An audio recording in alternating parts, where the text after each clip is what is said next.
अच्छा, हमने देखा था कि देतांत जो है उसके लिए कौन से कारण उत्तरदायी रहे हैं।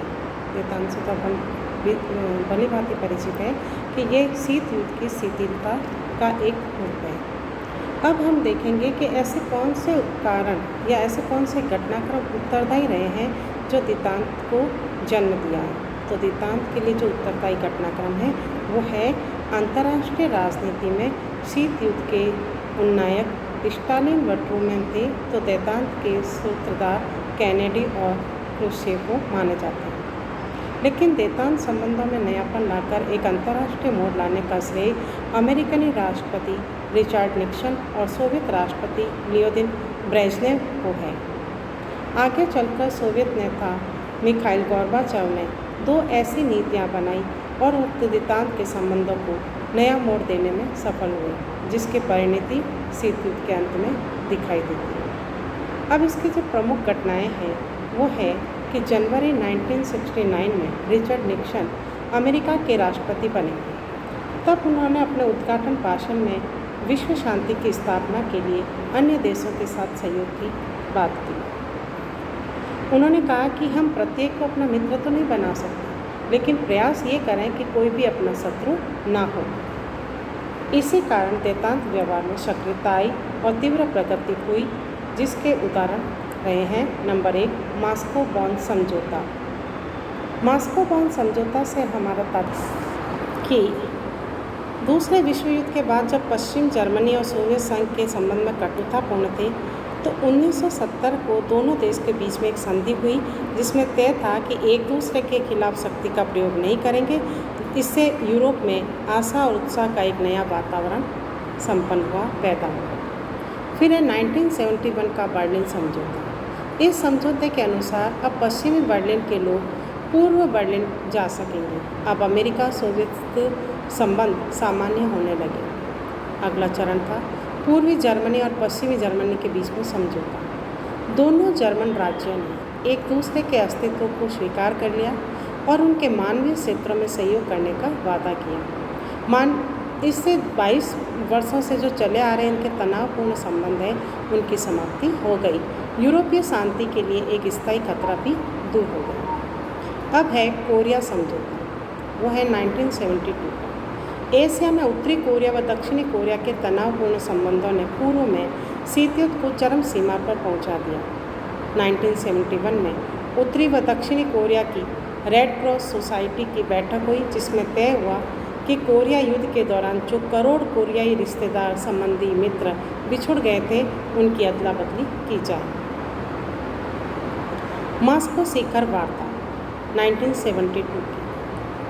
अमेरिकी राष्ट्रपति निक्सन पहले राष्ट्रपति थे जिन्होंने सोवियत संघ की सद्भावना यात्रा की, जिसमें निर्णय लिया गया कि अपने विवादास्पद मामलों को, प्रश्नों को वो शांतिपूर्ण ढंग से सुलझाएंगे। निर्णय इनका युद्ध नहीं होगा, बल्कि शांतिपूर्ण वार्ता के माध्यम से ही होगा।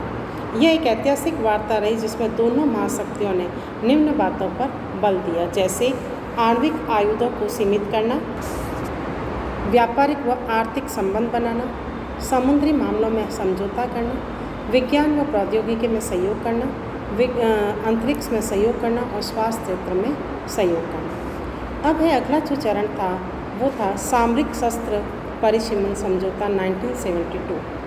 अमेरिकी राष्ट्रपति निक्सन की सोवियत यात्रा का सबसे महत्वपूर्ण समझौता हथियारों के परिसीमन से संबंधित था। 26 मई 1972 को सामरिक शस्त्र परिसीमन संधि यानी कि SALT I पर हस्ताक्षर हुआ।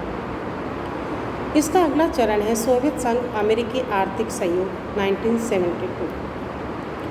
1972 को दोनों देशों ने एक 3 वर्षीय समुद्री समझौते पर हस्ताक्षर किए, जो अमेरिकी जहाज़ों के लिए कम रेट पर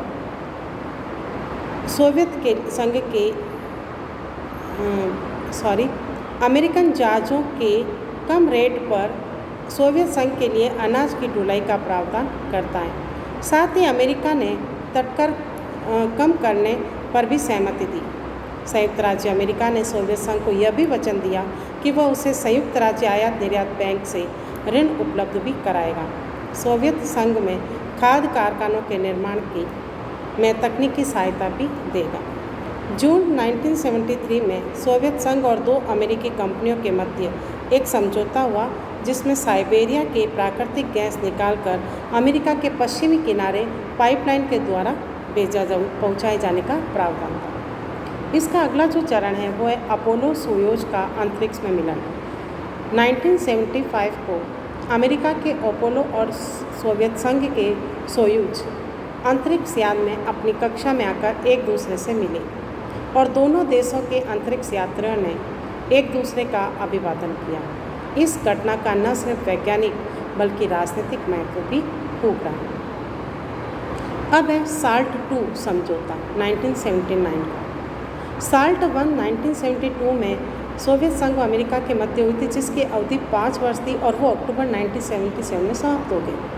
तो 1979 में दोनों देशों ने साल्ट II पर समझौते पर हस्ताक्षर कर दिए। इसके बाद इस संधि पर दोनों देशों की संसद का अनुमोदन बाकी था, लेकिन अफगानिस्तान में सोवियत संघ का सैनिक हस्तक्षेप होने से इसका विरोध कर अमेरिकी राष्ट्रपति कार्टर ने साल्ट II के अनुमोदन को स्थगित कर दिया।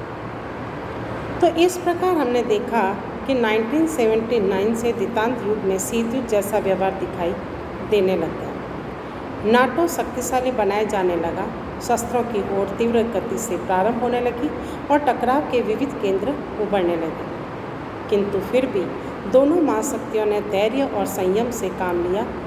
ईरान इराक युद्ध में भी किसी ने प्रत्यक्ष भाग नहीं लिया। दोनों पक्षों में संवाद जारी रहा। इस प्रकार दोनों पक्षों के बीच में युद्ध की संभावना समाप्त हो चुकी थी। तो इस प्रकार देतान के लिए ये घटनाक्रम महत्वपूर्ण रहे हैं। अब हम आगे विचार करेंगे देतांत का अंतर्राष्ट्रीय राजनीति पर क्या प्रभाव रहा।